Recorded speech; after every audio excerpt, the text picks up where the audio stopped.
Hello दोस्तों। आदर्श study ज्ञान में आप लोग का स्वागत है। आज हम लोग बिहार लाइब्रेरियन भर्ती 2025 में आने वाले टॉप 50 क्वेश्चन का आज हम लोग डिस्कस करेंगे। ऐसे क्वेश्चन का डिस्कस करेंगे जो हूबहू अर्थात 100% ये सब क्वेश्चन आपके एग्जाम में आने वाले हैं। चलिए देर ना करते हुए हम आगे बढ़ते हैं।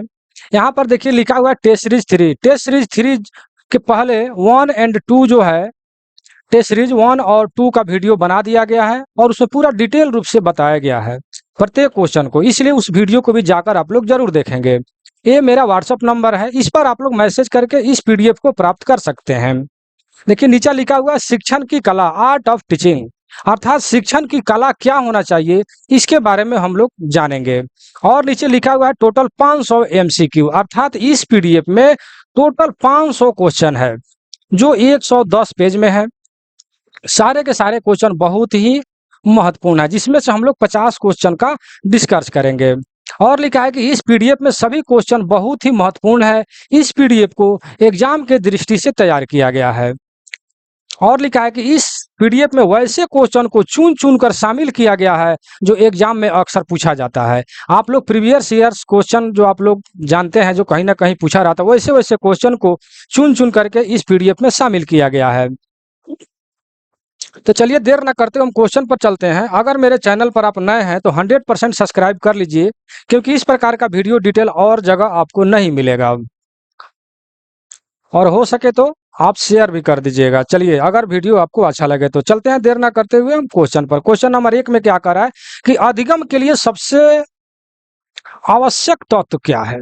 अधिगम, यहाँ पर सवाल ये उठता है कि आखिर ये अधिगम है क्या, क्योंकि क्वेश्चन आपको अधिगम से, अधिगम के लिए सबसे आवश्यक तत्व क्या है इसके बारे में मतलब पूछा है। तो अधिगम है क्या, मैं इसका परिभाषा जो है डिटेल रूप से अभी मैं बता देता हूं, क्योंकि अधिगम शब्द जो है नीचे बहुत सारे ऐसा क्वेश्चन में अधिगम शब्द का प्रयोग किया गया है।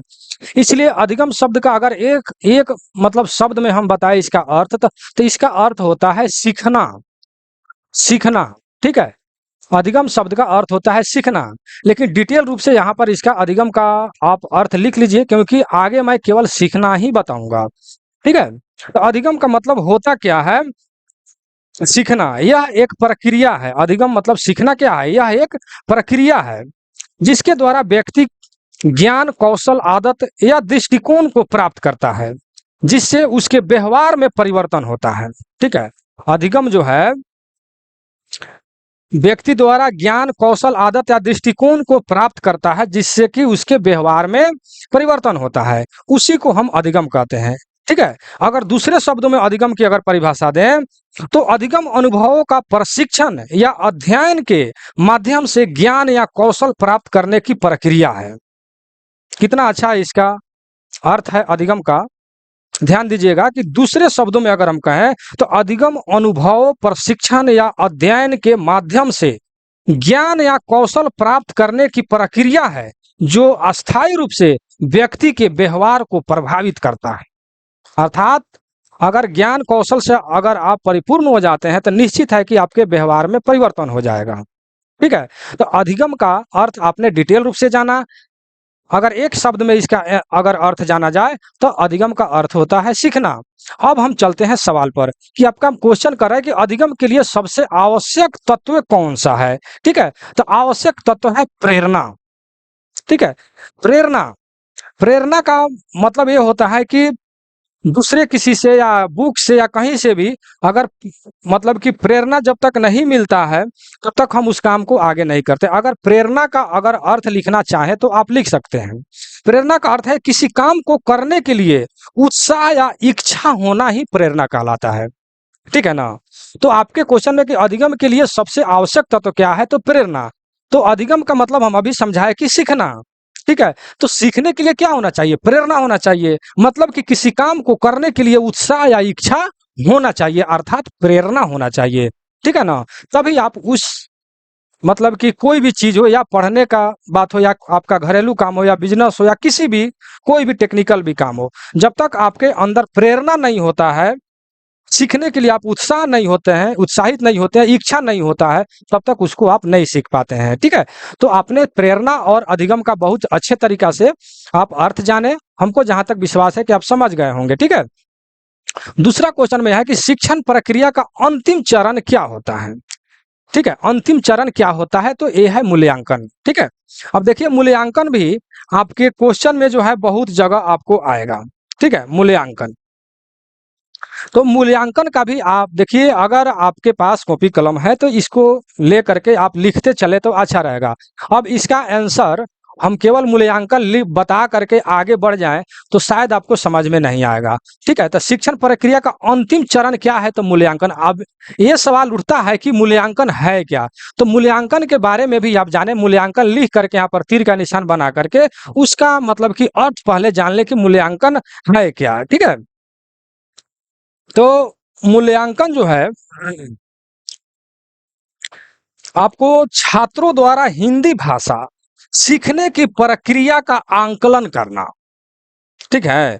इसका जो है मूल्यांकन का परिभाषा आप लिख सकते हैं कि छात्रों द्वारा हिंदी भाषा सीखने की प्रक्रिया का आंकलन करना ही मूल्यांकन है, ठीक है? और इसमें क्या होता है कि इसमें छात्रों को ज्ञान, कौशल, समझ या मूल्यांकन शामिल है ताकि शिक्षण विधि या पाठ्यक्रम में सुधार किया जा सकता है।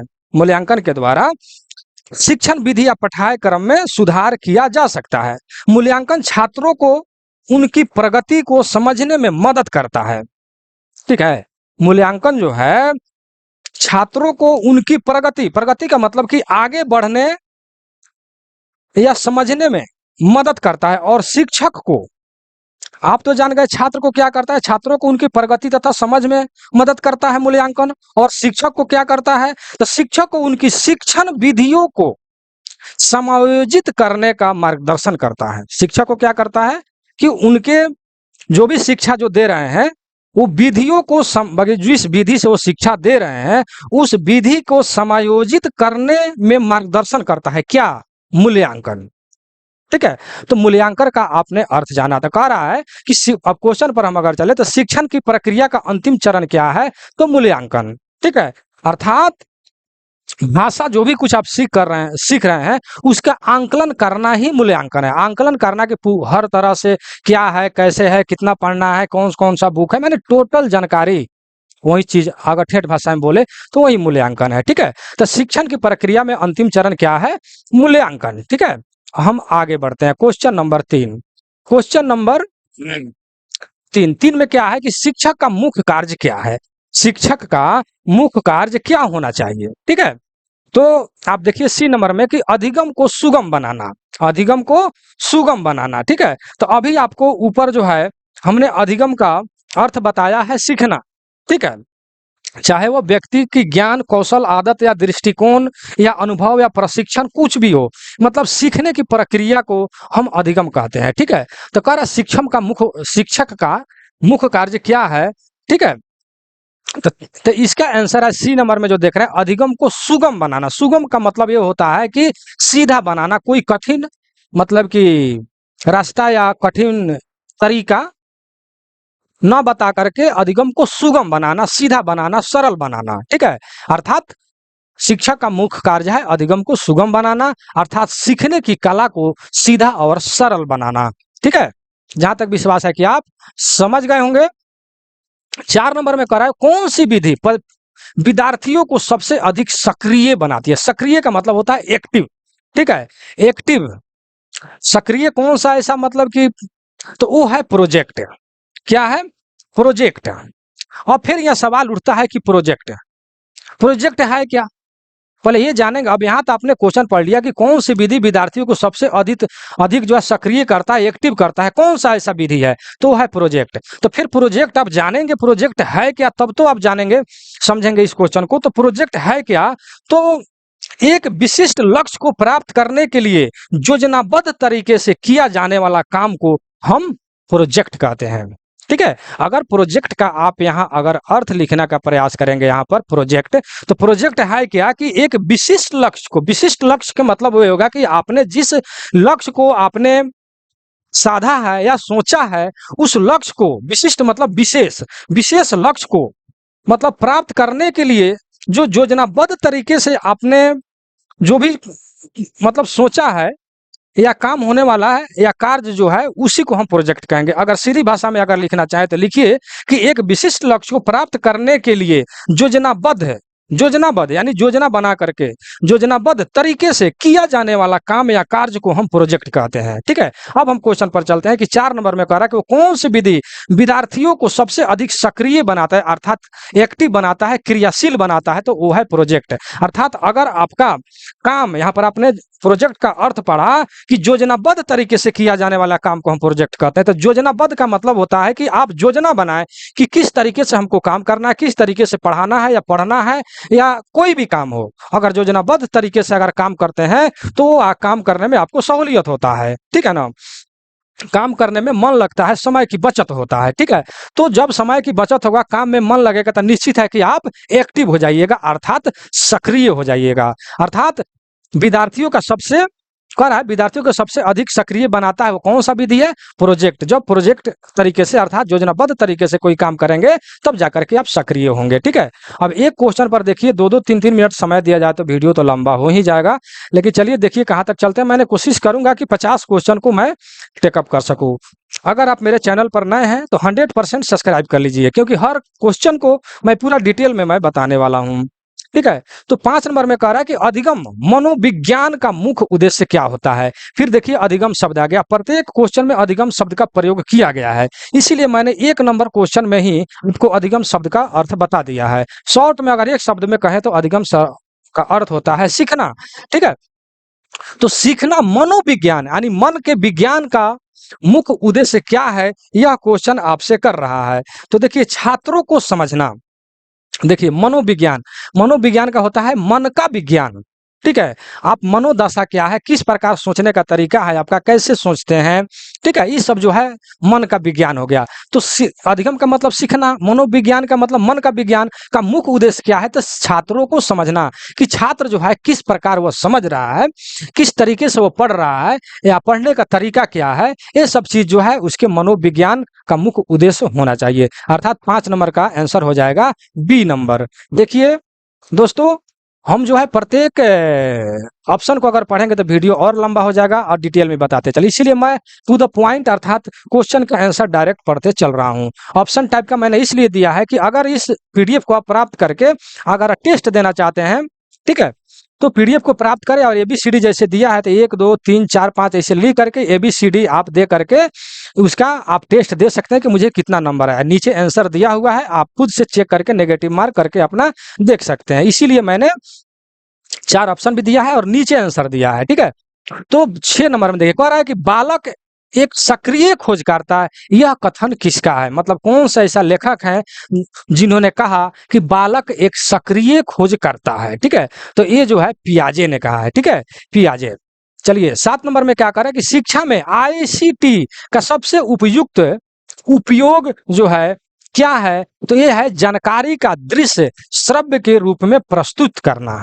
ठीक है, शिक्षा में आईसीटी का सबसे उपयुक्त जो है उपयोग क्या है, तो जानकारी का दृश्य श्रव्य, दृश्य का मतलब देखना, श्रव्य माने ध्वनि होता है। ठीक है, यानी ध्वनि को सुन करके उसके रूप में प्रस्तुत करना।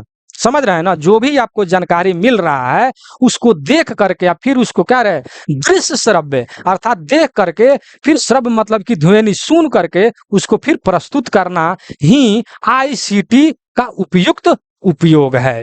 ठीक है, जहां तक विश्वास है कि आप समझ गए होंगे। हम आगे चलते हैं क्वेश्चन नंबर 8 पर। कर 8 नंबर में शिक्षण के प्रभाव की पुष्टि होता है। शिक्षण का प्रभाव यानी जो भी आपने शिक्षण लिया उसका प्रभाव का पुष्टि कब होगा, कब होगा, तो मूल्यांकन से। ठीक है, मूल्यांकन से होगा। तो मूल्यांकन का हमने अर्थ आपको बताया है उसी टाइम में कि छात्रों द्वारा हिंदी भाषा सीखने की प्रक्रिया का आंकलन करना ही मूल्यांकन कहलाता है। ठीक है, आंकलन करना। ठीक है, सीखने की प्रक्रिया को, जैसे आपके क्वेश्चन में शिक्षण के प्रभाव की पुष्टि, पुष्टि का मतलब प्रूफ, प्रूफ कब होगा, आपने शिक्षण प्राप्त किया या शिक्षा दे रहे हैं, उसका प्रूफ कब होगा, पुष्टि कब होगा? तो मूल्यांकन से। जब अर्थात आपके सीखने की प्रक्रिया का जब तक हम आंकलन नहीं करेंगे, तब तक उस चीज का पुष्टि नहीं हो सकता है। तो सीखने की प्रक्रिया का आंकलन करना ही मूल्यांकन कहलाता है। ठीक है, तो इसलिए इसका आंसर सी हो जाएगा, मूल्यांकन। सीखने यानी शिक्षण के प्रभाव की पुष्टि कैसे होगा? तो मूल्यांकन से। ठीक है, देखिए एक एक शब्द का जब तक आप अर्थ नहीं समझिएगा, परिभाषा नहीं समझिएगा, तब तक उसका जो है मतलब कहने का तात्पर्य एक शब्द में कहे कि याद जल्दी नहीं होगा। ठीक है, रटंत विद्या घटंत विद्या होता है, समझंत विद्या अड़ंत विद्या होता है, मतलब कि ज्यादा दिन तक टिकेगा। ठीक है, इसीलिए मैंने सभी एक एक शब्द का परिभाषा के साथ में आपको बता रहे हैं, ताकि आप उसको लिख ले, परिभाषा को समझ ले, तब उसको अगर क्वेश्चन मिल जाता है तो मूल्यांकन का जगह पर आंकलन करना भी अगर आ जाए ऑप्शन में, तो आप मार सकते हैं। क्योंकि मूल्यांकन का अर्थ होता है कि जो भी आपने सीखा, पढ़ा या सिखाया, उसका आंकलन करना ही मूल्यांकन कहलाता है। समझ गए ना? चलिए 9 नंबर में क्या करें कि लाइब्रेरियन द्वारा सूचना साक्षरता सिखाते समय सबसे पहले क्या किया जाना चाहिए? सिखाते समय क्वेश्चन कर रहा है कि सिखाते लाइब्रेरियन द्वारा, लाइब्रेरियन मतलब जो भी लाइब्रेरी में टीचर मौजूद है, सूचना साक्षरता जो भी कुछ सिखा रहे हैं, तो उसमें सबसे पहले क्या किया जाना चाहिए? तो ये जो है खोज की प्रक्रिया को समझना। खोज की प्रक्रिया को समझना। क्या चीज खोज की प्रक्रिया? सवाल उठता है कि खोज की प्रक्रिया समझता, क्या चीज खोज की प्रक्रिया? कहने का तात्पर्य कि आप जानते हैं कि लाइब्रेरी में जाते हैं तो लाखों करोड़ों की संख्या में वहां पर बुक मौजूद होता है। जैसा बड़ा लाइब्रेरियन होगा उस हिसाब से वहां पर बुक मौजूद होगा। तो उस बुक को खोजने की प्रक्रिया को समझना। ठीक है, कह रहा है कि लाइब्रेरियन द्वारा सूचना साक्षरता सिखाते समय सबसे पहले क्या किया जाना चाहिए? तो खोज की प्रक्रिया को समझना, उस बुक को खोजने की प्रक्रिया को समझना। फिर बुक अगर मिल जाता है तो कौन सा क्वेश्चन पढ़ना है, उस क्वेश्चन को पढ़ने की प्रक्रिया को समझना। ये जितना भी मतलब खोजने की जो प्रक्रिया है, ये जो है लाइब्रेरियन द्वारा सबसे पहले किया जाना चाहिए। जहां तक विश्वास है कि आप समझ गए। 10 नंबर में शिक्षण में उद्देश्यों का निर्धारण क्यों किया जाता है? क्वेश्चन कर रहा है कि शिक्षण में उद्देश्यों का निर्धारण क्यों किया जाता है? तो दिशा निर्धारण करने के लिए। दिशा निर्धारण करने, शिक्षण में उद्देश्यों का निर्धारण। उद्देश्य के मतलब है कि आप जो सीखना चाहते हैं, जो आप करना चाहते हैं, ठीक है, तो उसका निर्धारण आवश्यक क्यों है? तो दिशा निर्धारण करने के लिए। दिशा मतलब कि आपको किस दिशा में जाना है। दिशा के मतलब ये हो गया, पूरा पश्चिम में नहीं समझिएगा कि दिशा का मतलब पूरा पश्चिम, अर्थात किस दिशा में कौन सा सब्जेक्ट पढ़ना है, किस आधार पर आपको तैयारी करना है, कौन सा क्वेश्चन खोजना है, ये सब आपका दिशा हो गया। ठीक है, तो दिशा निर्धारण करने के लिए शिक्षण क्वेश्चन है कि शिक्षण में उद्देश्यों का निर्धारण क्यों आवश्यक है? तो शिक्षण में उद्देश्यों का निर्धारण इसलिए आवश्यक है कि हमको दिशा निर्धारण करना है कि किस दिशा में हमको जाना है, अर्थात बुक खोजना है कि बुक के अंदर क्वेश्चन खोजना है या कौन सा सब्जेक्ट पढ़ना है। इसीलिए दिशा निर्धारण करने के लिए उद्देश्यों का निर्धारण आवश्यक है मेरे भाई, मेरे दोस्त। अब कैसे समझाऊं? ऐसे समझाने पर अगर आप नहीं समझते हैं तो फिर क्या समझिएगा। चलिए 11 नंबर, शिक्षण की योजना बनाते समय क्या ध्यान में रखना चाहिए? बहुत इंपॉर्टेंट क्वेश्चन है। अगर मान लेते हैं कि आपने लाइब्रेरियन खोलना चाहते हैं या ट्यूशन पढ़ाना चाहते हैं या टीचर बनना चाहते हैं, जो भी कुछ है, यानी शिक्षण की योजना अगर आप बना रहे हैं, तो सबसे पहले आपको क्या ध्यान में रखना होगा कि तो आंसर होगा छात्रों की आवश्यकताएं। पहले आपको यह देखना होगा कि आखिर छात्रों की आवश्यकता क्या है। ठीक है, उस आधार पर आप शिक्षण अर्थात लाइब्रेरी खोल सकते हैं, आप स्कूल खोल सकते हैं या ट्यूशन खोल सकते हैं या कोई बुक बेच सकते हैं, बहुत सारा चीज। यानी शिक्षण योजना में सब कुछ आ गया। ठीक है, चाहे आप स्कूल खोलिए, ट्यूशन पढ़ाइए, लाइब्रेरियन खोलिए, कुछ भी। तो शिक्षण योजना बना रहे हैं तो सबसे पहले जरूरी है छात्रों की आवश्यकता। उस छात्रों की आवश्यकता के हिसाब से तब हम आगे बढ़ेंगे, तो आपका ट्यूशन हो, स्कूल हो, लाइब्रेरी हो, हर चीज चलेगा। ठीक है, इसीलिए सबसे ज्यादा जरूरी है छात्रों की आवश्यकता। ठीक है, जहां तक विश्वास है कि आप समझ गए होंगे। 12 नंबर क्वेश्चन में क्या करा मेरे भाई कि अच्छे शिक्षण की पहचान क्या होती है? अगर आप अच्छा शिक्षा दे रहे हैं तो उसका पहचान कैसे पहचानिएगा कि अच्छा शिक्षा दे रहा है? तो छात्रों की सक्रिय भागीदारी। सक्रिय का मतलब होता है कि एक्टिव। एक्टिव, एक्टिव का मतलब होता है कि बेहिचक, कोई उसमें हिचकिचाहट ना हो, बेधड़ंग रूप से भाग लेना, भागीदारी, ठीक है? तो अगर अच्छा शिक्षा दे रहे हैं, अगर स्कूल ही खोले अच्छा शिक्षा दे रहे हैं, ट्यूशन ही खोले हैं अच्छा ट्यूशन पढ़ा रहे हैं, लाइब्रेरी ही खोले हैं अच्छा लाइब्रेरी में आप काम कर रहे हैं, बच्चों को अच्छे-अच्छे मतलब कि टिप्स दे रहे हैं, बुक दे रहे हैं, कुछ भी हो।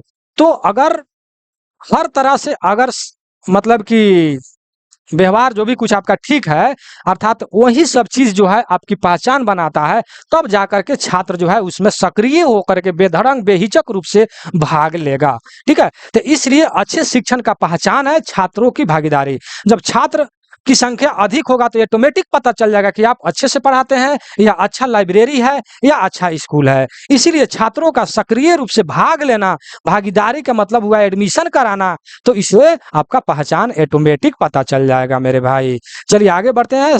13 नंबर का था ब्लूम वर्गीकरण कितने स्तर में अधिगम को विभाजित करता है? अधिगम का मतलब ऊपर मैंने 1 नंबर क्वेश्चन में पूर्ण रूप से इसका क्या बोलते हैं अर्थ बताया है, आप बैक करके आप उस देख सकते हैं कि अधिगम का अर्थ होता है सीखना, एक शब्द में, ठीक है? तो वही कह रहा है सीखना, सीखना जो है मतलब सीखने की कला को विभाजित करता है ब्लूम के द्वारा। भाई कितने भागों में उसको विभाजित किया गया, ये क्वेश्चन आपसे कर रहा है, तो 6 भागों में, ठीक है? 14 नंबर, वह कौन सा मूल्यांकन शिक्षण के दौरान किया जाता है? कह रहा है कौन सा मूल्यांकन, मूल्यांकन का अर्थ है आंकलन। जो भी आप शिक्षा प्राप्त कर रहे हैं या पढ़ा रहे हैं या पढ़ रहे हैं, जो भी कुछ है उसका आंकलन करना ही मूल्यांकन कहलाता है। तो मूल्यांकन शिक्षण के दौरान क्या किया जाना चाहिए, यह क्वेश्चन आपसे कर रहा है। तो इसका आंसर है अंतःस्थ, मतलब कि अंतःस्थ का अर्थ ये हो गया कि आपको मतलब कि अंदरूनी तरीके से यानी पूरे डीपली, ठीक है ना, डीपली रूप से आपको मतलब आंकलन किया जाएगा, उसी को अंतःस्थ कहा जाएगा, ठीक है? चलिए आगे बढ़ते हैं। क्वेश्चन नंबर 15, 15 में कहा कराता है कि रचनावाद शिक्षण दर्शन का मूल सिद्धांत क्या है? ठीक है, रचनावाद का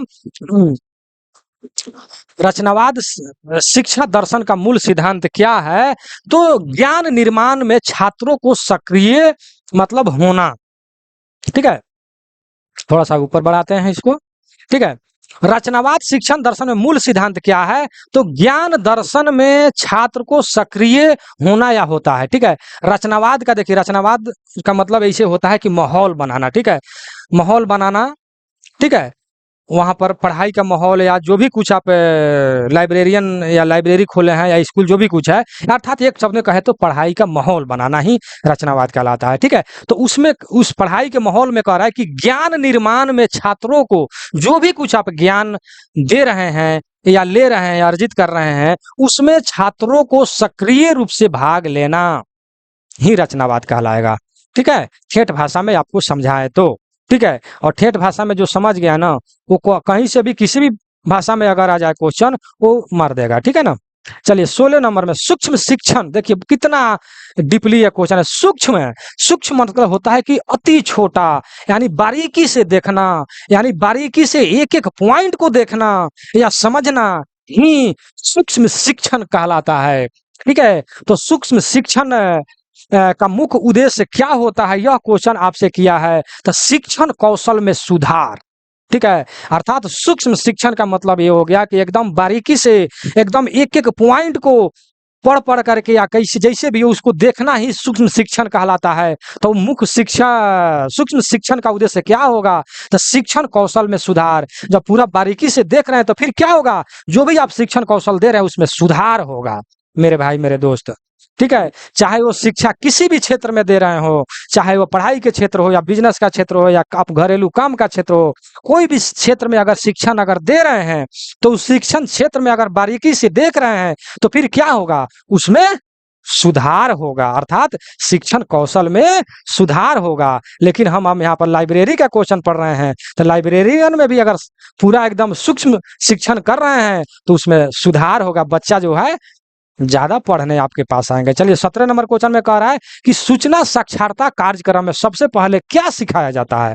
सूचना साक्षरता कार्यक्रम में सबसे पहले क्या सिखाया जाता है? सबसे पहले यह क्वेश्चन आपसे किया है। तो जानकारी की पहचान और आवश्यकता, जानकारी की पहचान और आवश्यकता, कह रहा है कि सूचना साक्षरता कार्यक्रम में सबसे पहले क्या सिखाया जाएगा? सबसे पहले तो जानकारी की पहचान। सबसे पहले बाकी सूचना साक्षरता का अगर कार्यक्रम कर रहे हैं तो सबसे पहले जो है आपको जानकारी की पहचान दिलाया जाएगा, ठीक है। और आवश्यकता, पहले तो पहचान दिलाएगा कि हाँ ये चीज पढ़ना है, ये बुक लेना है, इस तरीका से पढ़ना है, जो भी कुछ है पहले उसकी पहचान दिलाया जाएगा। फिर जब आप उसको पहचान जाइएगा तो फिर क्या कीजिएगा? उस बुक का आपको आवश्यकता होगा, उस सामग्री की आवश्यकता होगा, उस टूल की आवश्यकता होगा, ठीक है। तो पहले पहचानेंगे, फिर उसकी आवश्यकता होगा, फिर उस आवश्यकता के अनुसार जो भी आपका काम करना है काम करेंगे, ठीक है। तो सूचना साक्षरता कार्यक्रम में सबसे पहले क्या सिखाया जाता है? जानकारी की पहचान और आवश्यकता। चलिए 18 नंबर में कह रहा है कि एक लाइब्रेरियन के लिए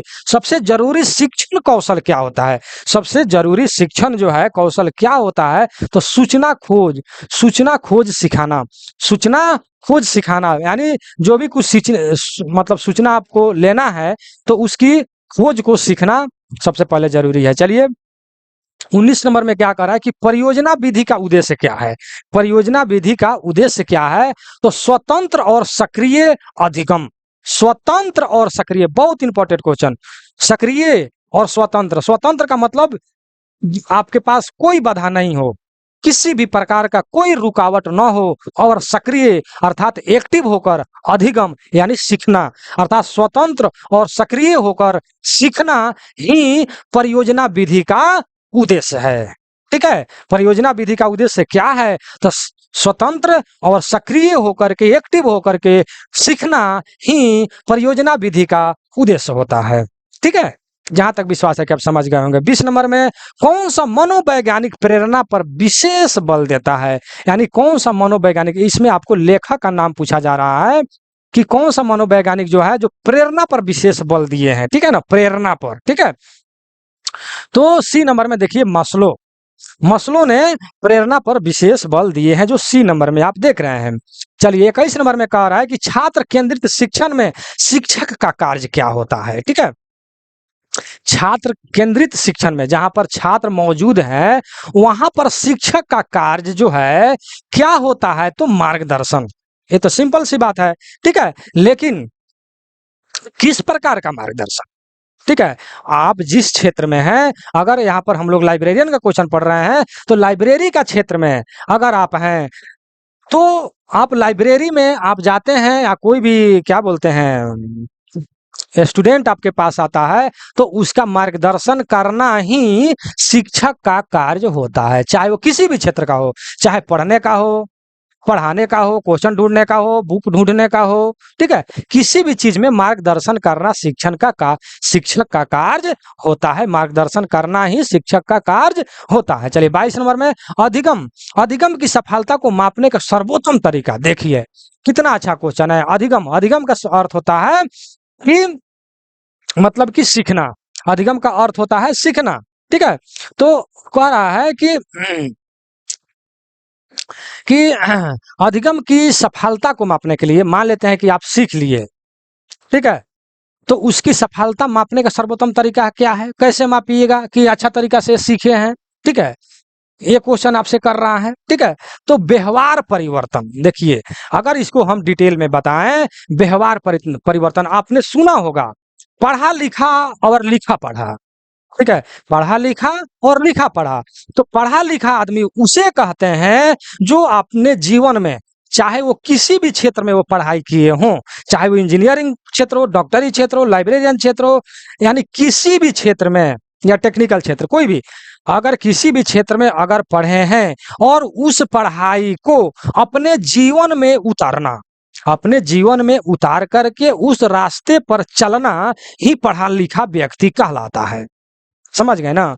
पढ़ा लिखा व्यक्ति, तो पढ़ा लिखा व्यक्ति उसे कहते हैं कि जो भी उसके पास जानकारी है, जो भी कुछ अपने बुक से, किताब से या गुरुजन से, किसी भी चीज से अगर शिक्षा लिया है, उस शिक्षा के आधार पर वो आगे बढ़ता है, तो वो जो है शिक्षा, मतलब कि वो व्यक्ति पढ़ा लिखा कहलाएगा। और लिखा पढ़ा व्यक्ति उसे कहते हैं जो लिखा हुआ पढ़ लिया और बच्चों को, स्टूडेंट को, अपने समाज को सुना दिया, फिर उससे उसको कोई मतलब नहीं है, ठीक है, कोई मतलब नहीं है। वो दारू तारू पी करके बच्चों को पढ़ाएगा या अभद्र भाषा का प्रयोग करेगा, क्योंकि जो पढ़ा लिखा वो सुना दिया, फिर बात तो उसका वही है, ठीक है। तो ये सब चीज किससे पता चलता है? तो आपके आंसर में है सी नंबर, व्यवहार और परिवर्तन से। अगर आपके व्यवहार में परिवर्तन आया है तो इससे पता चल जाएगा कि आप जो है अच्छे मतलब एक पढ़े लिखे व्यक्ति हैं, या अच्छे तरीका से आप सीखे हैं। यानी सीखना का मतलब होता है अधिगम। अधिगम की सफलता को मापने के लिए, अर्थात आप अधिगम की सफलता पार कर चुके हैं, आप सीख चुके हैं, तो अब सीखने का सर्वोत्तम तरीका है आपके व्यवहार को आंकलन करना। आपके व्यवहार को देख करके ही पता चल जाएगा कि आप अधिगम में सफलता है या नहीं। अधिगम का मतलब होता है सीखना, ठीक है, सीखना। बार बार हम कह रहे हैं कि अधिगम का अर्थ होता है सीखना। फिर से मैं अधिगम का अर्थ समझा दूं कि अधिगम अनुभव और प्रशिक्षण या अध्ययन के माध्यम से ज्ञान कौशल प्राप्त करने की प्रक्रिया है जो अस्थायी रूप से व्यक्ति के व्यवहार को प्रभावित करता है। समझे कि नहीं समझे? अधिगम जो है अस्थायी रूप से व्यक्ति के व्यवहार को प्रभावित करता है, ठीक है ना। अर्थात व्यक्ति ज्ञान कौशल आदतों या दृष्टिकोण को प्राप्त करता है अधिगम के अंतर्गत। इसी चीज को हम अधिगम कहते हैं, ठीक है। अर्थात अधिगम का अर्थ होता है एक शब्द में सीखना, सीखना है, ठीक है। तो आप समझ गए कि अधिगम जिसके पास होगा तो निश्चित रूप से उसके व्यवहार में परिवर्तन हो जाएगा। इतना डिटेल रूप से किसी भी वीडियो में आपको नहीं मिलेगा मेरे भाई। इसीलिए आप मेरे चैनल को 100% सब्सक्राइब कर लीजिए, और आपसे रिक्वेस्ट है कि आप कम से कम 5 लोगों को कम से कम शेयर जरूर कर दीजिए, ठीक है। अगर मेरा वीडियो अच्छा लग रहा है तो लाइक भी कर दीजिए, ठीक है। चलिए, अगर हम नेक्स्ट क्वेश्चन 23 नंबर, एक शिक्षक को शिक्षण के दौरान किसका ध्यान रखना चाहिए? शिक्षण के दौरान शिक्षक को, शिक्षण का मतलब अगर वो शिक्षा दे रहा है तो उसको मतलब कि क्या चीज पर ध्यान देना चाहिए? तो भाषा की स्पष्टता पर विशेष रूप से ध्यान देना चाहिए। भाषा की स्पष्टता, यानी भाषा अगर वो स्पष्ट रूप से नहीं बोलेगा तो उसका जो भी स्टूडेंट है वो भाग जाएगा। क्या करेगा? भाग जाएगा, या ध्यान से नहीं सुनेगा, दूसरे लड़के से बातचीत करने लगेगा, गप सड़का करने लगेगा। इसीलिए आपका भाषा जो है स्पष्ट होना चाहिए, ठीक है। इसीलिए शिक्षण में शिक्षक को भाषा पर ध्यान रखना अति आवश्यक है मेरे भाई, ठीक है। चलिए, आप लोग तो खुद लाइब्रेरियन बनने जा रहे हैं, लाइब्रेरियन बनने के लिए मेरे वीडियो को देख रहे हैं। मैं तो लाइब्रेरियन नहीं हूँ, मैं तो एक इंजीनियर हूँ। आप जो है इस व्हाट्सएप को जो ऊपर दिया हुआ है उसको जब आप सेव करेंगे तो उस पर जो फोटो लगा है आप पढ़ सकते हैं कि LDC railway tech and mathematics, उसमें LDC JEE WM AME ADME की तैयारी मैं कराता हूं। अगर आपके कोई दोस्त रेलवे में है, अगर वो departmental exam LDC JEE WM AME ADME अगर तैयारी करना चाहता है तो मेरे चैनल है LDC railway tech and mathematics में सर्च करेंगे। अर्थात इस मेरा जो व्हाट्सएप नंबर है उस पर आप सर्च करेंगे या देखेंगे तो उस पर डिटेल रूप से लिखा हुआ है, आप वहां जाकर के उस पीडीएफ को प्राप्त कर सकते हैं, ठीक है। लेकिन मैं एक टीचर भी हूं, और टीचर का क्या ध्यान रखना चाहिए मैं आप लोग के सामने तो मतलब कि आप खुद वीडियो देखकर बता सकते हैं, कमेंट सेक्शन में जरूर लिखिएगा। कह रहा है कि एक शिक्षक को शिक्षण के दौरान क्या ध्यान रखना चाहिए? तो भाषा की स्पष्टता। चलिए आगे बढ़ते हैं।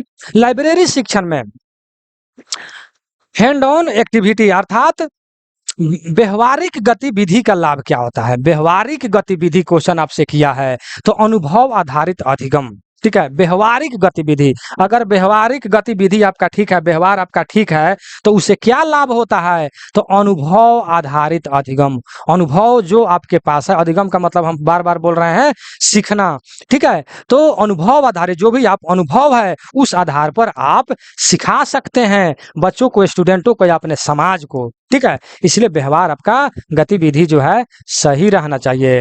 अर्थात व्यवहार जो है अधिगम से जुड़ा हुआ है। जहां पर क्वेश्चन आ रहा है व्यवहारिक तो समझिए कि उसका आंसर में अधिगम जरूर रहेगा। चलिए आगे बढ़ते हैं। 25 नंबर, किस अधिगम सिद्धांत में परीक्षण त्रुटि विधि पद्धति दी गई है? किस अधिगम सिद्धांत में परीक्षण त्रुटि विधि पद्धति दी गई है? यह क्वेश्चन आपसे कह रहा है तो थर्नडाइक का, थर्नडाइक मतलब ये लेखक है, ठीक है, उनके मतलब पद्धति में जो है ये दिया गया है, ठीक है। चलिए आगे बढ़ते हैं। Question number 26। 26 में क्या करें, कौन सा अधिगम सबसे अधिक प्रभावशाली माना जाता है? ठीक है, तो अनुभवात्मक अधिगम। ठीक है, इसका आंसर है, देखिए रुको थोड़ा सा ऊपर करते हैं, अनुभवात्मक अनुभवात्मक अधिगम। ठीक है, कौन सा अधिगम सबसे अधिक प्रभावशाली होता है? तो अनुभवात्मक अधिगम। अधिगम का मतलब बार बार बता रहे हैं कि सीखना।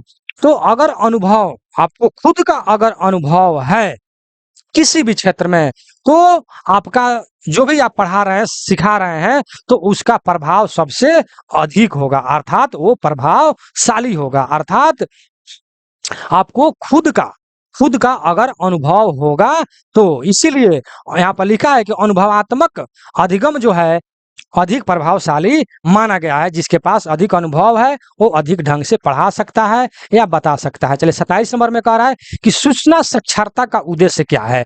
सूचना साक्षरता का उद्देश्य है कि जानकारी का सही प्रयोग करना। सूचना साक्षरता का उद्देश्य है जानकारी का, जो भी कुछ आपके पास जानकारी है उसका सही प्रयोग करना सूचना साक्षरता का उद्देश्य होता है। जानकारी का सही प्रयोग करना।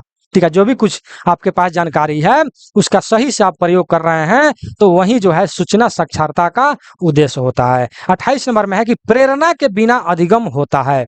प्रेरणा के बिना अधिगम होता है सतही। ठीक है, प्रेरणा सतही का मतलब समझ रहे हैं ना, निम्न कोटि का। ठीक है, निम्न कोटि का। तो प्रेरणा, यहाँ पर पहले सवाल ये कह रहा है कि प्रेरणा, तो पहले प्रेरणा का अर्थ जानेंगे तब तो ऊपर हमने बताया है प्रेरणा का अर्थ कि किसी काम को करने के लिए उत्साह या इच्छा होना ही प्रेरणा कहलाता है। ठीक है, तो कह रहा है कि प्रेरणा के बिना, ठीक है, अर्थात आपके अंदर कोई मतलब सीखने की उत्साह या अगर इच्छा नहीं है, तो वहां पर उद्गम का मतलब सीखना, मतलब कि क्या होगा, सतही होगा। सतही का मतलब सतह वाला, अर्थात निम्न कोटि का होगा। ठीक है ना, तो आपका अगर सीखने का इच्छा है या उत्साह है, तो आप अच्छे तरीका से सीख सकते हैं। तो आपका अधिगम क्या होगा, हाई क्वालिटी का होगा, अर्थात अधिक होगा। अगर आपका उत्साह और इच्छा है तो, अर्थात प्रेरणा है तो, ठीक है, उत्साह और इच्छा ही प्रेरणा कहलाता है। तो प्रेरणा अगर है तो आपका अधिगम अधिक होगा। अगर यहाँ पर आपके क्वेश्चन में है कि प्रेरणा के बिना अधिगम क्या होगा, तो सतही होगा, अर्थात निम्न कोटि का होगा। ठीक है, चलिए 29 नंबर क्वेश्चन में क्या कह रहा है कि शिक्षण विधि का चयन करते समय किस पर ध्यान देना चाहिए? तो छात्रों की क्षमता, पढ़ाए वस्तु, समय, उपयुक्त में से सभी। तो इसका आंसर डी हो जाएगा, उपयुक्त में से सभी। यानी छात्रों की क्षमता पर ध्यान देना चाहिए, पढ़ाए वस्तु, जो भी कुछ आप पढ़ा रहे हैं वस्तु अर्थात बुक जो है उस पर ध्यान देना है, समय पर ध्यान देना है, अर्थात सब पर ध्यान आपको देना है। शिक्षण विधि में चयन करते समय ध्यान देने वाली बातें जो है ये तीनों से तीनों है। ठीक है, तो चलिए आगे बढ़ते हैं। Question number 30। क्वेश्चन नंबर 30 में कह रहा है कि एक अच्छे शिक्षक की पहचान क्या होता है? देखिए बहुत इंपॉर्टेंट क्वेश्चन है आपके जानकारी के लिए भी, चाहे क्वेश्चन आपके एग्जाम में आए ना आए, लेकिन आपके मतलब कि जानकारी के लिए भी बहुत ही अच्छा क्वेश्चन है कि एक अच्छे शिक्षक का पहचान जो है क्या होना चाहिए, तो संवाद करना। ठीक है, जब वो संवाद का मतलब होता है कि टॉकिंग, अर्थात एक दूसरे से बोलचाल, एक दूसरे से संवाद करना, डिस्कशन करना, यही एक अच्छे शिक्षण का पहचान होता है। शिक्षक का काम ही होता है बोलना, बोल करके एक से एक अर्थ, एक एक शब्द का अर्थ निकाल करके बोलना, संवाद करना, समझाना ही शिक्षक का एक अच्छा गुण है या पहचान है। ठीक है ना, जहां तक विश्वास है कि आप समझ गए होंगे। ठीक है, ये सारे के सारे क्वेश्चन बहुत ही इंपॉर्टेंट है, इससे बाहर का कोई भी क्वेश्चन आपको आने वाला नहीं है, इसीलिए आपके एग्जाम के लिए यह पीडीएफ बहुत ही इंपॉर्टेंट है। चलिए, फीडबैक शिक्षण में क्या आवश्यक है? फीडबैक शिक्षण में क्या आवश्यक है, तो शिक्षा मतलब कि शिक्षण में सुधार। ठीक है ना, शिक्षण में जो है सुधार फीडबैक शिक्षण का आवश्यक है। ठीक है, चलिए आगे बढ़ते हैं। क्वेश्चन नंबर 32 में क्या कर रहा है कि शिक्षण का प्रभाव कब दिखता है? शिक्षण का प्रभाव जो है कब दिखता है? तो कक्षा में, व्यवहार में। कितना अच्छा क्वेश्चन है। शिक्षण का प्रभाव यानी आप जो भी शिक्षण दे रहे हैं, पढ़ा रहे हैं, उसका प्रभाव कहाँ देखने को मिलेगा? रोड पर। रोड पर मिलेगा मेरे भाई, हैं कि बिजनेस में? नहीं। अगर आप शिक्षण अच्छा दे रहे हैं तो उसका तो पता चलेगा क्लास में, कक्षा में, वर्ग में, 10 बच्चों के बीच में, कि आपके पास कितना शिक्षण का कला है, कितना आपके पास जानकारी है, आप क्या बता सकते हैं, एक एक शब्द का कितने अर्थ में हमको समझा सकते हैं। तो ये सब चीज कहाँ पता चलेगा? कक्षा में, अर्थात पढ़ाते समय, अर्थात कक्षा के व्यवहार में। अगर आपका जानकारी नहीं है तो निश्चित है कि आपका व्यवहार सही नहीं होगा। अगर आपके पास शिक्षण की कला या सही जानकारी नहीं है तो व्यवहार आपका ठीक नहीं होगा। कोई भी का बच्चा अगर क्वेश्चन पूछ देता है तो उसको बैठा देंगे, कल बताएंगे, बाद में बताएंगे, तुम खाली हाला करते हो, ऐसे वैसे करके बैठा देंगे। लेकिन अगर अच्छा जानकारी है तो अच्छे ढंग से बताएंगे ना। तो वो कहाँ पता चलता है? कक्षा के व्यवहार में, यानी क्लास में जिस तरह व्यवहार करते हैं तो वह पहचान होता है उसका व्यवहार में कि हाँ आपका अंदर क्या शिक्षा है। तो क्लास क्या, समाज में भी पता चल जाता है कि किसके अंदर कितना शिक्षा है। चलिए 33 नंबर कर रहा है कि स्कैट फोल्डिंग। स्कैट फोल्डिंग शब्द किस सिद्धांत से जुड़ा है? यह क्वेश्चन आपसे कर रहा है। स्कैट फोल्डिंग जो है किस शब्द मतलब सिद्धांत से जुड़ा हुआ है? तो ये है निर्माणवादी, निर्माणवाद से, कंट्रैक्शन से। ठीक है, कंट्रैक्शन, अर्थात स्कैफोल्डिंग जो है निर्माणवाद से, सिद्धांत से जो है जुड़ा हुआ है। निर्माणवाद का मतलब ये हो गया कि आपका जो भी लाइब्रेरी बना रहे हैं उसमें जितना भी आप बुक का जो भी कुछ का निर्माण जो कर रहे हैं, माहौल का निर्माण, बुक का निर्माण, फर्नीचर का निर्माण, जो भी कुछ आप कर रहे हैं वही जो है स्कैप फोल्डिंग का सिद्धांत होता है। चलिए आगे बढ़ते हैं। 34 नंबर में करके सीखना का अर्थ किसने किया है? करके यानी लेखक के नाम पूछ रहा है कि करके सीखना। ठीक है, करके मतलब कोई भी चीज खुद अगर करके सीखते हैं तो ज्यादा आपको अनुभव होगा। ठीक है, तो करके सीखना जो है समर्थन किसने दिया है, कौन से लेखक ने दिया है? तो ये है डुई ने। ठीक है, डयू, ये इसका आंसर हो जाएगा। करके सीखना, कोई भी चीज को खुद करके सीखिए तो कितना अच्छा लगेगा। ठीक है, चलिए 35 नंबर, पुस्तकालय आधारित शिक्षण में कौन सा दृष्टिकोण उपयुक्त है? पुस्तकालय आधारित शिक्षण, पुस्तकालय आधारित अर्थात लाइब्रेरी आधारित शिक्षण में कौन सा दृष्टिकोण जो है उपयुक्त है, अर्थात उपयोगी है? तो ये है सक्रिय अधिगम। सक्रिय के मतलब एक्टिव होकर के सीखना। ठीक है, एक्टिव लर्निंग। ठीक है, अधिगम एक्टिव होकर के, अधिगम का अर्थ होता है सीखना। ठीक है, तो जो भी आप कौशल जो है सीख रहे हैं उसी को अधिगम कहा जाता है। तो एक्टिव होकर के सीखना जो है पुस्तकालय आधारित शिक्षा में मतलब सबसे ज्यादा उपयुक्त है। चलिए आगे बढ़ते हैं। क्वेश्चन नंबर 36 पर। 36 में क्या है कि शिक्षण में मददगार सामग्री का उपयोग क्यों किया जाता है? देखिए मददगार सामग्री का ये बात किया है। मददगार मतलब हेल्पनेस, मतलब कि हेल्प वाला टूल्स। सामग्री का मतलब होता है टूल्स। ठीक है ना, टीचिंग एड्स इसमें लिखा है। सामग्री का मतलब टूल्स भी हम लिख सकते हैं। तो सामग्री का मतलब आप वस्तु भी समझिए, टूल्स की बात हटाइए, वस्तु। ठीक है, अगर कोई भी अगर शिक्षा में आंसर नहीं दे रहे हैं, पहले आपको इस क्वेश्चन के बारे में समझा रहे हैं। कोई भी चीज अगर आप समझा रहे हैं, बता रहे हैं, चाहे वो मतलब कि कोई आर्ट्स विषय के बारे में हो, लाइब्रेरी के बारे में हो, टेक्निकल हो, बिजनेस हो, कोई भी चीज। ठीक है, तो किसी वस्तु के द्वारा उसको आंख के सामने दिखा करके अगर समझाते हैं ना तो उसको बहुत जल्दी समझ में आएगा, वो जल्दी समझ जाएगा। अर्थात मददगार सामग्री, अर्थात मदद करने वाला कोई सामग्री, कोई वस्तु उसके आंख के सामने रख करके उसको करके दिखाते हैं तो उसको जल्दी समझ में आ जाएगा। ठीक है ना, तो वही कह रहा है शिक्षण में मददगार सामग्री का उपयोग क्यों किया जाता है? क्योंकि मतलब कि हमको जल्दी समझ में आ जाएगा, और जब समझ में आ जाएगा तो फिर हम क्या करेंगे, उस आदमी की तरफ हम आकर्षित होंगे कि वो बहुत अच्छा से समझाता है। ठीक है ना, हमको बहुत जल्दी समझ में आ जाता है, उसके पास समझाने के लिए बहुत सारा मददगार सामग्री है, मुझे अच्छे ढंग से करके सिखाता है और समझाता है। तो क्या होगा, आकर्षित होगा, अर्थात आकर्षण शिक्षण हेतु इसका सही आंसर हो जाएगा।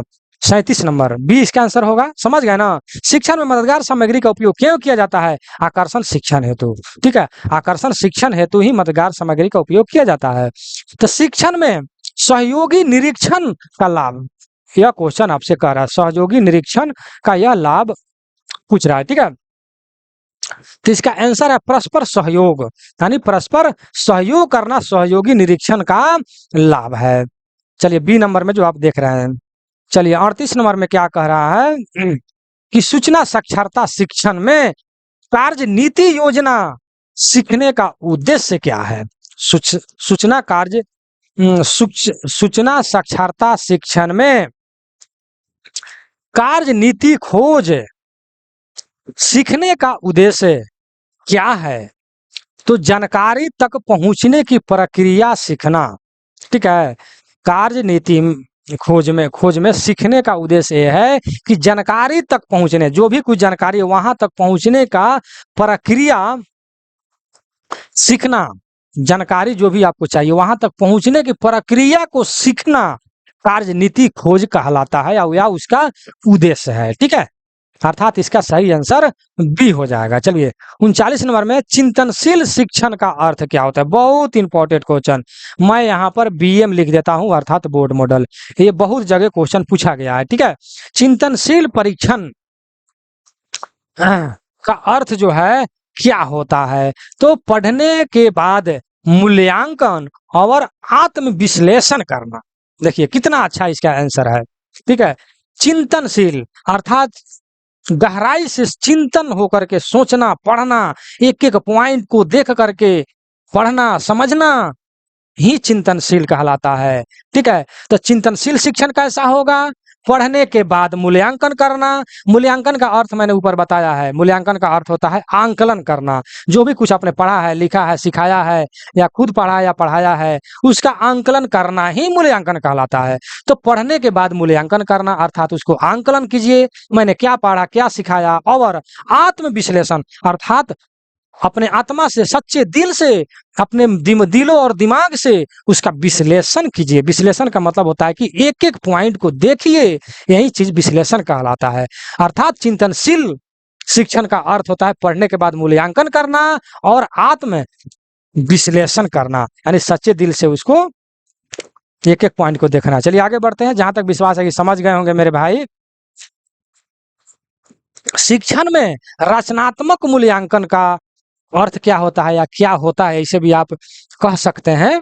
ठीक है, तो देखिए यहाँ पर शिक्षण प्रक्रिया के दौरान रचना मूल्यांकन होता है। अच्छा, ये क्वेश्चन कर रहा है कि रचना मूल्यांकन कब होता है, ये क्वेश्चन आपसे कर रहा है। ठीक है, कि रचना मूल्यांकन कब होता है? तो शिक्षण प्रक्रिया के दौरान। ठीक है, शिक्षण प्रक्रिया यानी जो भी आप शिक्षण कर रहे हैं, प्रक्रिया कर रहे हैं, उसी के दौरान रचना मूल्यांकन होता है। ठीक है, जो भी कुछ रचना कर रहे हैं, मूल्यांकन का अर्थ होता है आंकलन, यानी रचना का आंकलन करना जो है शिक्षण प्रक्रिया के दौरान होता है। चलिए 41 नंबर, कौन सा कौशल सूचना साक्षरता का भाग नहीं है? तो चलिए चारों ऑप्शन पढ़ते हैं। जानकारी खोजना, जानकारी को शेयर करना, जानकारी छुपाना, जानकारी का मूल्यांकन। तो देखिए सी नंबर क्वेश्चन जो है ये गलत है। ठीक है, अर्थात कह रहा है आपके क्वेश्चन में कि नहीं है, यानी कौन सा कौशल सूचना साक्षरता का भाग नहीं है? तो जानकारी को छुपाना। जानकारी को छुपाना जो है कौशल सूचना साक्षरता का भाग नहीं है। ठीक है, अर्थात जानकारी को छुपाना नहीं चाहिए, यह कौशल सूचना का भाग नहीं है, इसको नहीं छुपाना चाहिए। जानकारी को शेयर करना चाहिए, एक दूसरे को बताना चाहिए मेरे भाई, मेरे दोस्त। चलिए आगे बढ़ते हैं, क्वेश्चन नंबर 42। यहाँ तक अगर वीडियो में बने हैं तो बहुत बहुत धन्यवाद। आप एक बार नए हैं मेरे चैनल पर तो सब्सक्राइब कर लीजिए, 100% सब्सक्राइब कीजिए, लाइक भी कर दीजिए और कम से कम 5 आदमी को शेयर तो जरूर कर दीजिएगा। इतना मेहनत से चिल्ला करके आपको हम पढ़ा रहे हैं, बता रहे हैं, आप शेयर नहीं कर सकते हैं क्या? इतना तो कर सकते हैं, सब्सक्राइब कर लीजिए। मैं जानता हूं कि लाइब्रेरियन की जो तैयारी करने वाले व्यक्ति है उसमें 80% जिम्मेदार व्यक्ति है, अर्थात उसके पास बाल बच्चे हैं, खेती गृहस्थी काम करने वाला है या कहीं ना कहीं कुछ पढ़ा लिखा रहा है, अर्थात जो बेरोजगार है, केवल पढ़ाई पर ही वो डिपेंड नहीं है जो लाइब्रेरियन की तैयारी कर रहा है। मैं अच्छी तरह से समझ रहा हूँ, ठीक है ना। इसीलिए यहाँ पर मैं एक बार ये कहूंगा कि अपने समय का ख्याल रखते हुए एक एक मिनट को अगर आप समय का ख्याल रखकर अगर बचा करके टाइम मैनेजमेंट का आप मतलब कि एक लिस्ट बना करके आप पढ़ते हैं तो मतलब कि आपको पढ़ने का समय बहुत अच्छे ढंग से मिलेगा, ठीक है। एक एक मिनट का समय का उपयोग करेंगे। टाइम मैनेजमेंट का मैं एक वीडियो बनाऊंगा, अगर आपको चाहिए तो कमेंट सेक्शन में लिखिएगा कि सर एक टाइम मैनेजमेंट का वीडियो बनाइए, ताकि मैं सही टाइम का उपयोग कर सकूं। टाइम मुझे नहीं मिलता है पढ़ने का या जो भी कुछ है करने का, तो मैं टाइम मैनेजमेंट का एक वीडियो जरूर बनाऊंगा। चलिए, कौन सी विधि लाइब्रेरी में समूह अधिगम का उपयुक्त है, ठीक है। चलिए 42 नंबर क्वेश्चन, मैं दूसरे ही लाइन पर चला गया था। चलिए, तो 42 नंबर का आंसर है प्रोजेक्ट। तो प्रोजेक्ट आखिर है क्या, ये भी तो समझना जरूरी है। और है कौन सी विधि लाइब्रेरियन में समूह अधिगम, बोलते बोलते जो है ना मुंह थक जाता है। चलिए, कौन सी विधि लाइब्रेरियन में समूह अधिगम के लिए उपयुक्त है, तो प्रोजेक्ट। तो प्रोजेक्ट का अर्थ क्या है, देखिए जो भी कुछ मैं एक्स्ट्रा बता रहा हूं वो कॉपी में लिख ले तो बहुत ही अति उत्तम होगा। तो प्रोजेक्ट का अर्थ पहले आप लिखिए, प्रोजेक्ट का अर्थ है क्या। तो प्रोजेक्ट एक विशिष्ट लक्ष्य को प्राप्त करने के लिए योजनाबद्ध तरीके से किया जाने वाला काम या कार्य को हम प्रोजेक्ट कहते हैं, ठीक है। प्रोजेक्ट किसे कहते हैं, तो एक विशिष्ट लक्ष्य को प्राप्त करने के लिए योजनाबद्ध तरीके से किया जाने वाला काम या कार्य को हम प्रोजेक्ट कहते हैं, ठीक है। तो कह रहा है आपके क्वेश्चन कि कौन सी विधि लाइब्रेरी के समूह अधिगम को लिए उपयुक्त है, कौन सा विधि, तो प्रोजेक्ट विधि, ठीक है ना। प्रोजेक्ट वाला विधि, तो प्रोजेक्ट विधि क्या है, ठीक है। तो विशिष्ट लक्ष्य को प्राप्त करने के लिए योजना बना करके अगर किसी कार्य को कर रहे हैं तो काम करने में सुगमता होती है, सरल होता है। आपको ये नहीं लगेगा कि हमको, जैसे मान लेते हैं कि कल आपको क्या करना है उसका सूची आज ही तैयार कर लिए, योजनाबद्ध कर लिए, लिस्ट तैयार के लिए कर लिए, तो कल जो वो काम कीजिएगा तो आपको ये नहीं सोचना पड़ेगा कि हमको कैसे क्या करना है, फट फट फट फट काम कीजिएगा, समय की बचत होगा। यह टाइम मैनेजमेंट का एक हिस्सा भी है, ठीक है। योजनाबद्ध कार्य करना, आप पहले योजना बनाए तो काम करें, आपका समय का बचत होता है। चलिए 43 नंबर में, अच्छा लाइब्रेरियन शिक्षक कैसा होता है।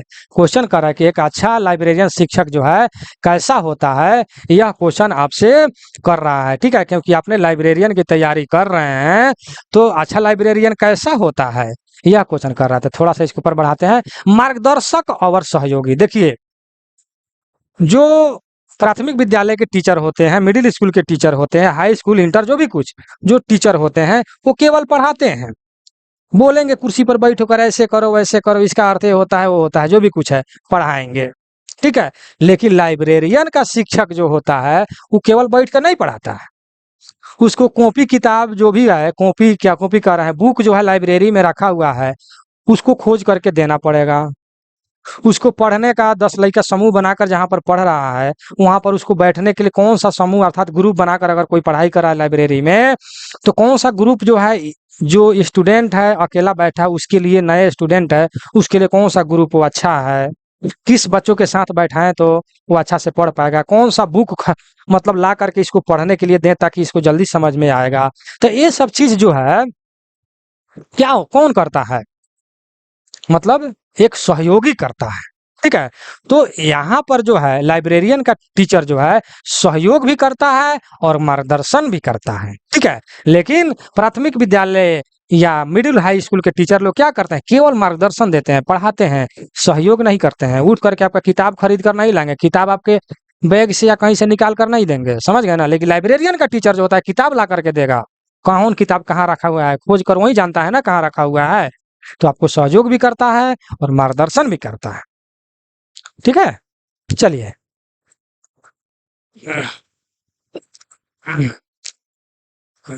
आगे बढ़ते हैं। क्वेश्चन नंबर 44, सक्रिय अध्ययन का अर्थ क्या होता है।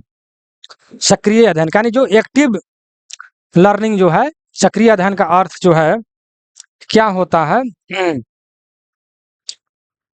तो छात्र कक्षा में भाग ले। चलिए सक्रिय अध्ययन का अर्थ, अगर सक्रिय अध्ययन आपका मतलब कि अध्ययन अगर एक्टिव अगर है तो छात्र कक्षा में क्या होगा, भाग लेगा, अर्थात अधिक से अधिक आपके कक्षा में बच्चे आएंगे पढ़ने। ठीक है, चलिए एक एक क्वेश्चन का अर्थ बताते बताते तो इतना टाइम हो गया। चलिए 1 घंटा होने वाला है। एक शिक्षक को मूल्यांकन करते समय ध्यान देना चाहिए। कह रहा है शिक्षक को मूल्यांकन करते समय यानी आंकलन करते समय, माप करते समय क्या ध्यान देना चाहिए, यह क्वेश्चन आपसे कर रहा है। तो प्रक्रिया और प्रयास पर, प्रक्रिया और प्रयास पर जो है उनको आंकलन जरूर करना चाहिए। मूल्यांकन का अर्थ होता है आंकलन करना, जो आपने शिक्षा ग्रहण किया है या शिक्षा दे रहे हैं या ले रहे हैं, जो भी कुछ है उसका आंकलन करना, मापना ही मूल्यांकन कहलाता है। ठीक है, तो मूल्यांकन करना जो है प्रक्रिया और प्रयास पर आंकलन करना, इस सबसे पहले ध्यान देना चाहिए। किसको, शिक्षक को। ठीक है, शिक्षक को प्रक्रिया और प्रयास पर जो है आंकलन करना सबसे पहले ध्यान देना चाहिए। ठीक है, चलिए 46 में क्या कर रहा है, शिक्षण का उद्देश्य केवल ज्ञान देना ही नहीं है बल्कि और क्या है। ठीक है, शिक्षण का उद्देश्य जो है केवल ज्ञान देना नहीं होता है, और भी कुछ होता है। तो क्या है, छात्रों में सोच और समझ विकसित करना। ठीक है, खाली शिक्षा ही दे रहे हैं, बकर बकर बोल रहे हैं, बच्चा कुछ समझ ही नहीं रहा है।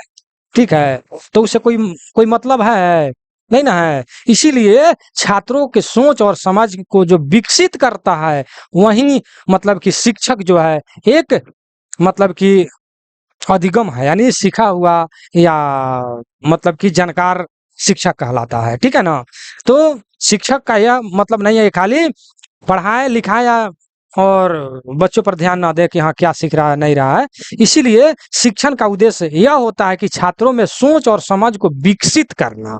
समझे कि नहीं, वो विकास कर रहा है कि नहीं कर रहा है, इस बात पर भी ध्यान देना है। ये ना कि खाली पढ़ाइए रहे हैं, केवल बता रहे हैं और बच्चा समझ ही नहीं रहा है। ठीक है, अब हम भी आपके सामने वीडियो बनाए हैं, पढ़ाए हैं, तो आप कमेंट सेक्शन में लिखिएगा कि हम जो भी कुछ पढ़ाए आपके समझ में आया कि नहीं आया, कि हम भी ऐसे ही बोल रहे हैं। ठीक है, चलिए तो सूचना साक्षरता के अंतर्गत साहित्य चोरी का मतलब क्या है। साहित्य चोरी, साहित्य मतलब बुक यानी किताब, चोरी का मतलब क्या है, यह क्वेश्चन आपसे कर रहा है। ठीक है, तो जानकारी देना, चोरी की जानकारी को अपनाना, अपना बताना, लाइसेंस लेना, पास होना। चलिए इसका आंसर होगा बी, चोरी की जानकारी को अपना बताना। यानी कोई भी अगर जानकारी आपके पास है जहां फलाना आदमी साहित्य को चोरी किया है तो उसको बता देना चाहिए। ठीक है, चलिए साहित्य चोरी के बारे में जो मेरा सेकंड वीडियो है सेट 2 का, उसमें पूरा डिटेल रूप से हमने बताया है, उसको जाकर जरूर देखेंगे। मैंने 2 वीडियो हमने बना दिया है, पार्ट 1 एंड 2, अर्थात टेस्ट 1 और टेस्ट 2 का, टेस्ट 3 है। आप टेस्ट 1 और टेस्ट 2 भी जाकर के देखेंगे, पूरा डिटेल में मैंने बताया है, और उसको वीडियो को रोक रोक करके उसको जरूर मतलब कि लिखेंगे। चलिए 48 में क्या करें, कौन सा शिक्षक का गुण छात्रों को प्रेरित करता है। ठीक है ना, तो है सहानुभूति। कौन सा शिक्षक का गुण, या शिक्षक का गुण है कौन सा, सहानुभूति, जो छात्रों को प्रेरित करता है, उत्साहित करता है, पढ़ने का मतलब कि सक्रिय बनाता है, एक्टिव करता है। कब, जब शिक्षक का गुण सहानुभूति, मतलब कि वो शिक्षक खुद पढ़ाने के लिए इच्छुक हो या पढ़ाने के लिए वो उत्साहित हो, तभी जाकर के छात्रों को प्रेरित वो कर सकता है। इसीलिए इसका आंसर होगा सहानुभूति। ठीक है, ये ना कि रुखापन, डर, मौन, ऐसा नहीं। चलिए आगे बढ़ते हैं। क्वेश्चन नंबर 49 में कह रहा है कि लाइब्रेरियन में सूचना साक्षरता हेतु सबसे जरूरी संसाधन क्या होना चाहिए, यह क्वेश्चन आपसे कर रहा है मेरे भाई। तो ये है डेटाबेस और कैटलॉग, डेटाबेस और कैटलॉग इसका सही आंसर होगा, जो आप बी नंबर में देख रहे हैं। 50 नंबर में शिक्षण को प्रभावी बनाने में कौन सा तरीका सबसे ज्यादा जरूरी है मेरे भाई, तो संवाद।